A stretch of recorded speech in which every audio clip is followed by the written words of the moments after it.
Welcome to today's Global Connections program. I'm Bill Miller. Today we're going to take a look at the capitalism system, which is pretty prevalent around the world as an economic system. My guest today is an expert on this topic. Mr. Tim Jackson is director of the Center for the Understanding of Sustainable Prosperity, and he is a professor of sustainable development at the University of Surrey in the UK. He is the author of a recent book titled Post-Growth: Life After Capitalism. Mr. Tim Jackson, welcome to today's Global Connections program. It's a pleasure to be with you, Bill. Thank you so much. I appreciate you being with me. You've written a very interesting and a very timely book. Why did you do it at this point, and what was your main goal in writing the book? Well, I wrote it in some ways as a way to make accessible some work that I had done over the last 10 years, actually. And originally, when I was Economics Commissioner on the UK Sustainable Development Commission, and I wrote a book following that called Prosperity Without Growth, which was really a largely policy-oriented book. It was a book for policymakers. And it was surprisingly successful. There was a surprising number of people, not necessarily the people I wrote it for, but there was a surprising number of people who kind of said to me, Tim, this is a fantastic book, but could you write something a bit more accessible, something more for ordinary people, for non-economists, non-policy wonks, who could understand what you're talking about? And that's really where post-growth came from. It was an attempt to write about economic subjects in a way that non-economists could get their heads around and could understand the kinds of challenges that we face today. Well, you certainly did a good job on it. It's excellent. Well, thank you. About that. Well, let's talk a little bit about, I mentioned in the opening that capitalism is pervasive around the world. Is it safe to say that there's some iteration of capitalism? I guess we've had capitalism since the 1600s, 1700s, and some iteration of it, but even in countries like Cuba, or even some of the Nordic countries, Scandinavian countries, have more of a socialistic approach to, if that's fair to say, that. But there's still capitalism in I'm going to say just about every country, isn't there? Well, we're definitely living in a capitalist world, Bill. There's no doubt about that. And it sort of depends how you define capitalism. In some sense, there's no such thing as a pure capitalist economy, and there's no such thing as a pure socialist economy either. And most economies are somewhere in the middle. But you're right to say that capitalism has kind of been our dominant system around the world for some time now. Mm-hmm. Well, let's talk a little bit about the pros and the cons of capitalism. And I'm glad you mentioned that, because for years we've talked about the United States as a mixed economy. A lot of people think it's just a freewheeling capitalist economy, but in some respects it's not. There are certain limitations, but let's talk about the pros and the cons. What are some of the pros and some of the cons of, say, if there is a, quote, perfect capitalist system, unquote? It's an interesting time to ask that question in a way, because through the pandemic we've actually seen some of the fundamental aspects of capitalism being questioned. One of the advantages of capitalism, if you could say, is its focus on efficiency and on the efficiency of business and the market in delivering goods and services to people. And of course, that has, and I think it's very important to say this, it has been responsible for lifting many people in Western economies, especially, out of poverty over the last 50 to 100 years.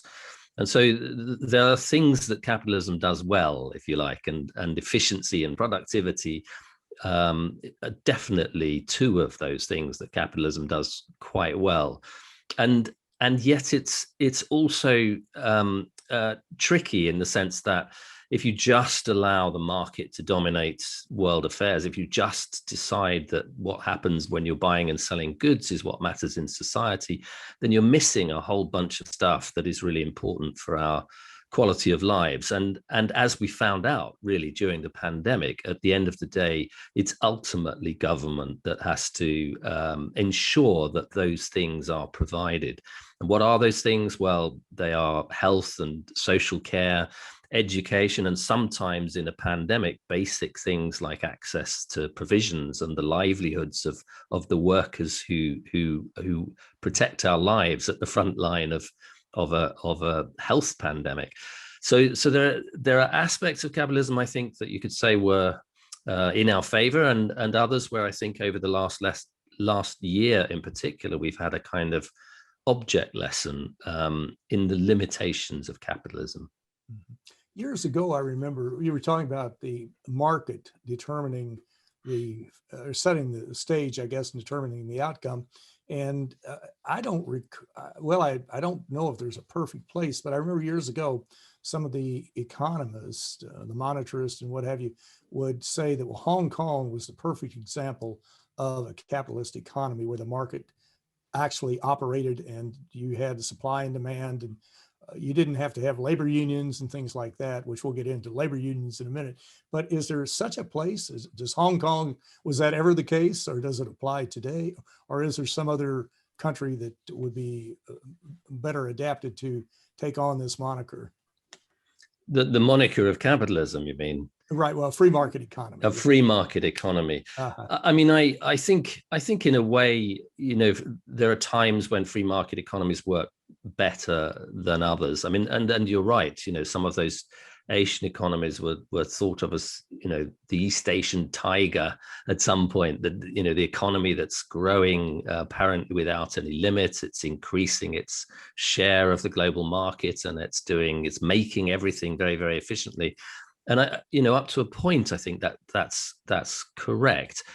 The difficulty, of course, is that our quality of life isn't just about making things. It's not just about manufacturing. It's not just about material products. And actually, one of the problems, in a way, is that as the economies have expanded and our basic needs have been met, the idea that we just go on making more and more material things is problematic, because because of the impacts on the environment, essentially, because of the impacts on the planet, and also partly because actually that appetite for material things is not all that human progress consists in.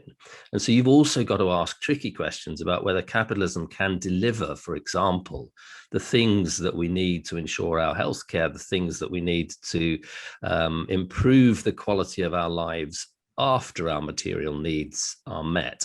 And that's, I think, where some of the problems arise, that capitalism's been less successful in defending those people who actually improve the quality of our lives in the most basic ways, through looking after us, through cleaning our homes and our offices, and through providing the food that we desperately need, especially when that's hard to come by through a pandemic.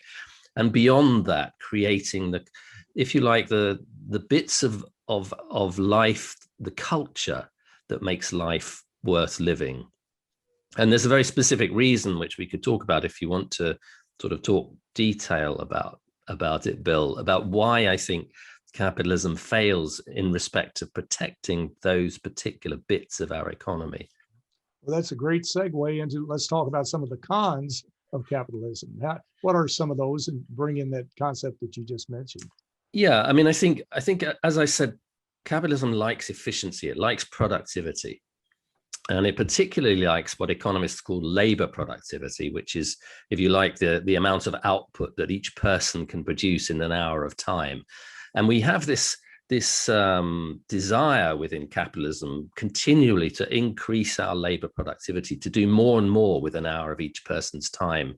One year to the next, labor productivity is supposed to grow, and that labor productivity growth is supposed to be the basis of our economic growth, and capitalism is supposed to be the system that delivers that.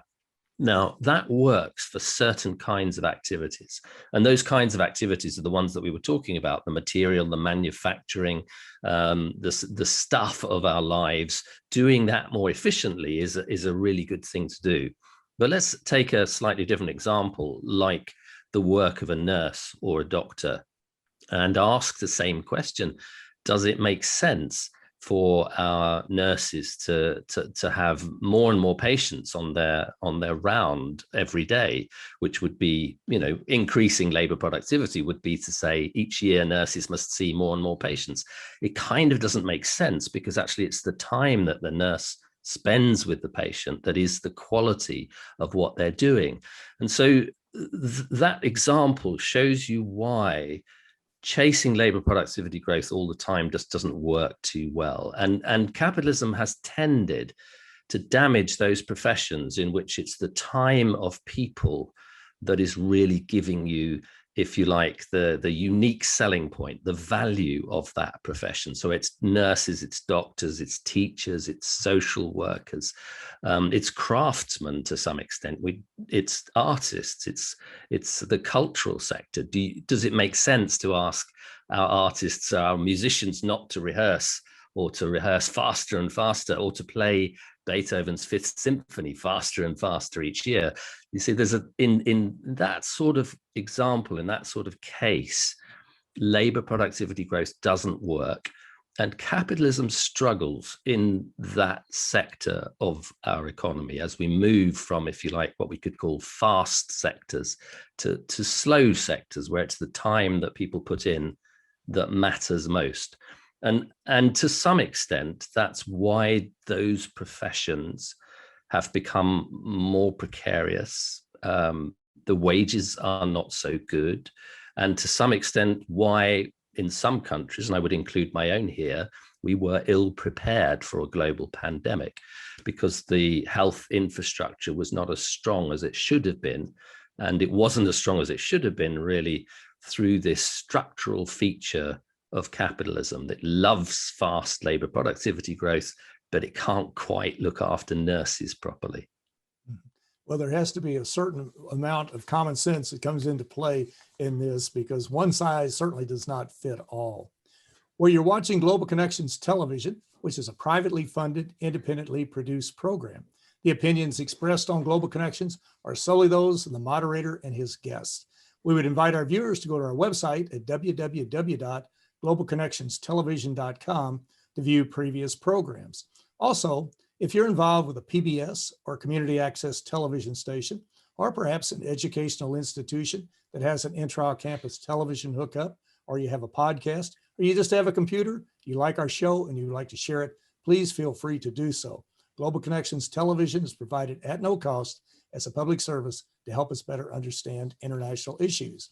Today, we're taking a look at a form of, economic form, capitalism. And my guest is an expert on this topic. Mr. Tim Jackson is director of the Center for the Understanding of Sustainable Prosperity, and he's a professor of sustainable development at the University of Surrey in the UK. He's the author of a recent book titled Post-Growth: Life After Capitalism.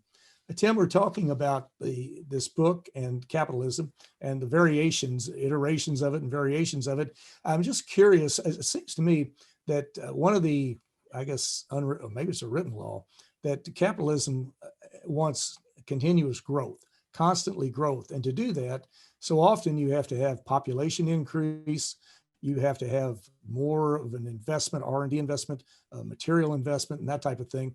But there are limits to growth, are there not? I know I'm thinking back to, I think it was about 1972, was it the Exactly, yeah, very good memory. The Club of Rome report on limits to growth. What was that report, the limits of growth?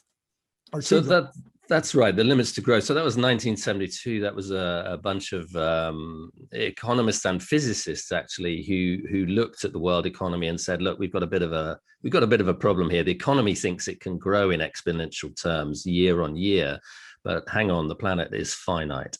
And at some point, you know, that kind of mix of ever expanding economy meets the limits of the planet and things start to go wrong. And you could even say that, you know, we see those things going wrong in phenomena like climate change. You know, the carbon emissions from an expanding economy have created the difficulties that we're facing in relation to climate change. And we're now faced at this point with, you know, quite a sharp reduction in carbon emissions from our economy, even as we would like our economies to be growing again. So that collaboration, if you like, between capitalism and growth is problematic from the perspective of the planet, and yet the growth itself is sort of it is like a mantra in capitalism. It's kind of, accumulate, as Marx once said. That is the Moses and the prophets of capitalism, and it's it's a mantra that we see all around us. We see this expansionary drive all around us, and yet it is problematic in terms of the impact that we're having on the planet. There are so many issues that we're dealing with right now that tie into the system, the economic system that's prevalent around the world, in the United States and elsewhere. But when we look at climate change, which is, I think, in my opinion, our number one problem, we look at overpopulation, we look at income inequality, we look at gender equity, and those issues all tie into this approach to this constant growth. You have to keep expanding. As you mentioned, this is not an infinite planet.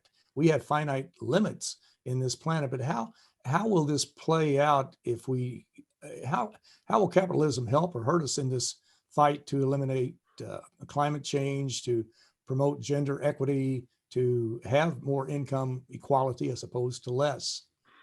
Well, there are bits of capitalism that could help us, in the sense that capitalism is good at ingenuity, it's good at innovation, and we do know that we need a lot of new technologies. We need renewable energy technologies, we need energy efficiency technologies, we need the technologies that will help us to get away from climate change and escape its worst impacts. So, and in principle, there are bits of capitalism that ought to be able to deliver that for us.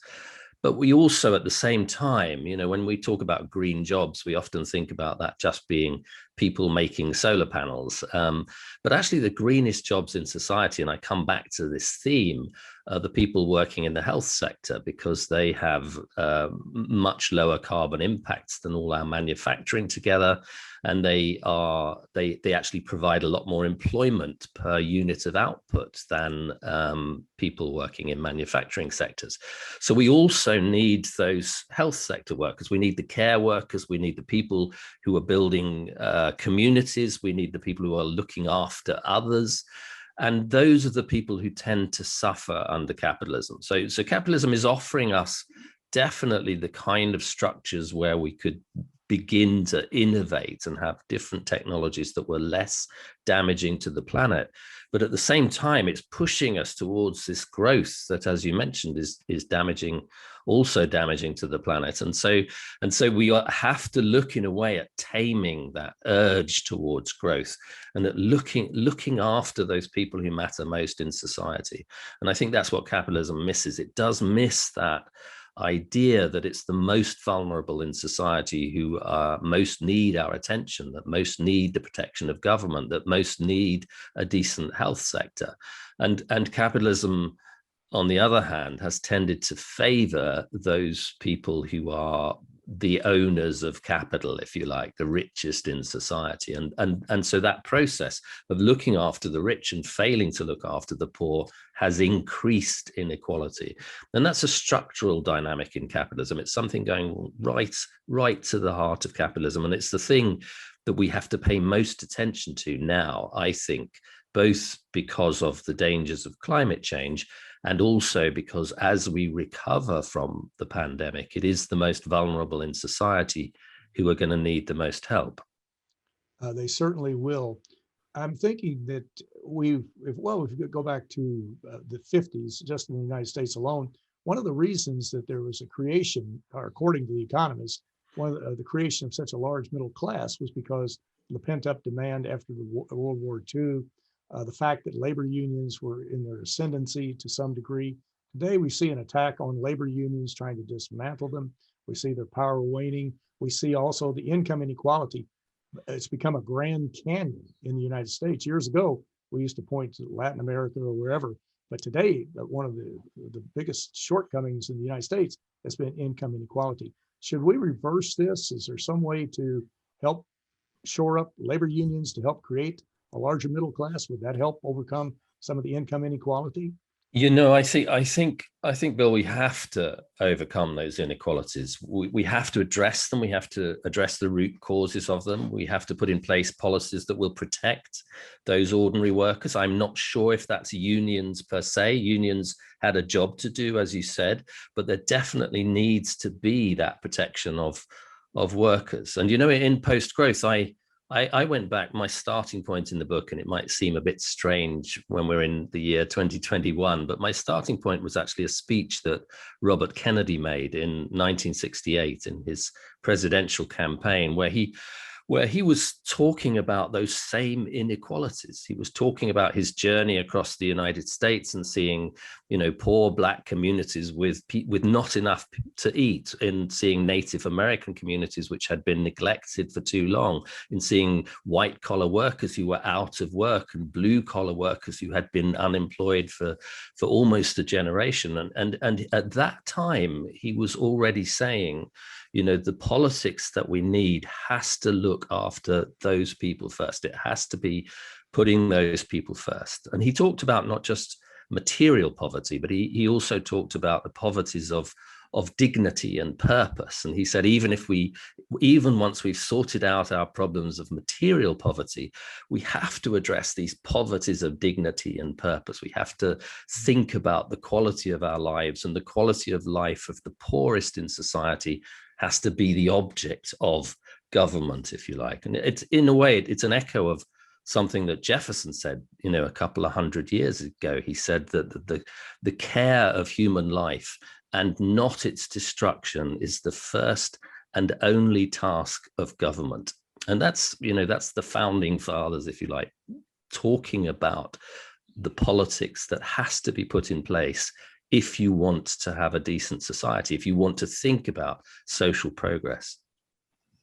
It certainly does. I'm trying to think of this whole situation of globalization, and we see that the globalization, to a large degree, has done some very positive things, but one of the negative things has been a race to the bottom, where you see one country playing off of another country, trying to woo an industry to that country, giving tax breaks, paying less wages, really. What can be done to help reverse that trend so that there is a more level playing field and that people are not being exploited? Yeah, I think when it comes to particularly to working people, and particularly to the people who are the most fundamental working people, the ones that are really the frontline workers and protect our well-being, that we have to think in terms of a raft of different policies. We have to think about, protecting the wage levels of those workers. We have to think about policies like a job guarantee in particular sectors. If you want to work as a nurse or a doctor, it should be open to you to have a job in that sector, and it should be available to you as a career choice.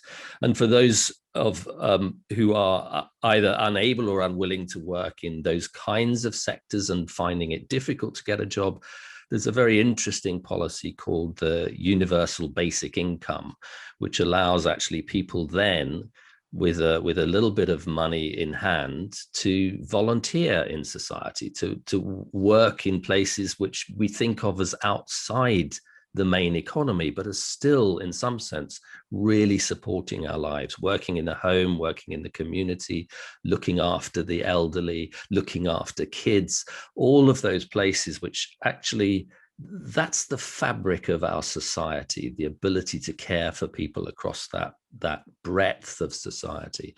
And all of these mechanisms, job guarantee, universal basic income, universal basic services, wage policy, all of these things, I think, need to be brought to bear to protect those people who contribute most in terms of social value to our society. That was a perfect way to summarize and to offer specific recommendations on what can be done to help reform this capitalism. So it does have a more human face to it, and it does work for all of the people as opposed to a small group of people. But that was a perfect way to end the program.